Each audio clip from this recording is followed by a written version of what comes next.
Hey guys, मैं Pallavi Behera from Chhattisgarh, and today I had brought lots of knowledge about Bhringraj, like what's Bhringraj, its uses, how to identify that which is Bhringraj, how to cultivate it, and how to use it. So let's go through our topic. जो सबसे पहली चीज़ हमें जानना बहुत ज़रूरी है भृंगराज के बारे में वो है उसका लैटिन नेम, दैट्स एक्लेप्टा एल्बा, और इसका जो मुख्य कर्म है वो केश्य है। तो गाइस, ये है भृंगराज का पौधा। ये लगभग 10 से 12 अंकुल ऊंचा होता है, ये ज़्यादा बड़ा नहीं होता है, और यही रियल भृंगराज है।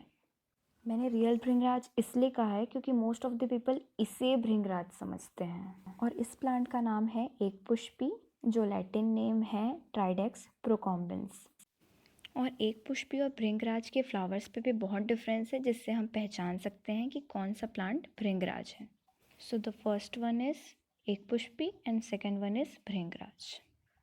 अगर एक पुष्पी की बात की जाए तो it also contain beneficial properties like anti inflammatory, anti bacterial and many other. Let's back to our main topic which is bhringraj. सो ये है भृंगराज का फ्लावर, जो कि श्वेत वर्ण, दैट मीन्स वाइट कलर का होता है। इसके फ्लावर्स ज़्यादा बड़े नहीं होते हैं और हम मेनली इसके फ्लावर से ही पहचान सकते हैं कि ये भृंगराज है। इसके जो पत्ते हैं वो भालाकार के होते हैं। तो अब बात करते हैं भृंगराज की प्रॉपर्टीज़ की।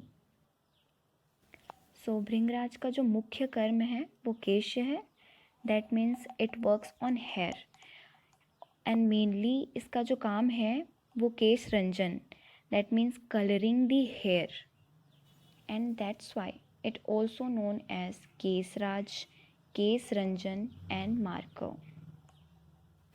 केस रंजन के साथ ही भृंगराज हेयर रिलेटेड सभी प्रॉब्लम्स को सॉल्व करती है, like hair fall, dandruff, roughness and many other. So overall bhringraj is very good for our hair.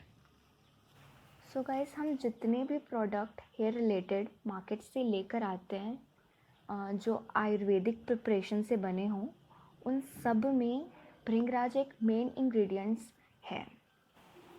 So guys, the great thing is that we can prepare the Bhringraj paste at our home itself for the better results, and it will be natural and chemical free.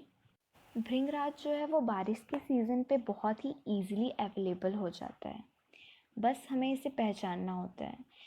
और मैंने already आपको बता दिया है कि हमें इसे कैसे आइडेंटिफाई करना है। सो हम इसके फ्लावर के थ्रू हम इसे आइडेंटिफाई कर सकते हैं कि कौन सा प्लांट भृंगराज का है। सो गाइस, हमें क्या करना है कि हमारे पास जो प्लांट है भृंगराज का, हम उस एक प्लांट से बहुत सारे प्लांट कैसे बनाएं। तो जो फ्लावर होता है भृंगराज का, जब वो झड़ जाता है तो ऐसा बिल्कुल ऐसा सीड बनाता है। तो हमें वो सीड क्या करना है, निकाल लेना है अच्छे तरीके से। वो बहुत ही आराम से निकल जाता है। तो सारे पतले पतले ब्लैक कलर के जीरे की तरह सीड्स मिलते हैं उसके। तो सारे सीड्स हमें ऐसे निकाल लेना है। बहुत ही ईज़िली ये बाहर आ जाते हैं, उससे कोई एक्स्ट्रा मेहनत की ज़रूरत नहीं पड़ती है। फिर सारे सीड्स हम लेकर जहाँ भी हम चाहते हैं खाली ज़मीन पर हम उसे फैला देते हैं ऐसे।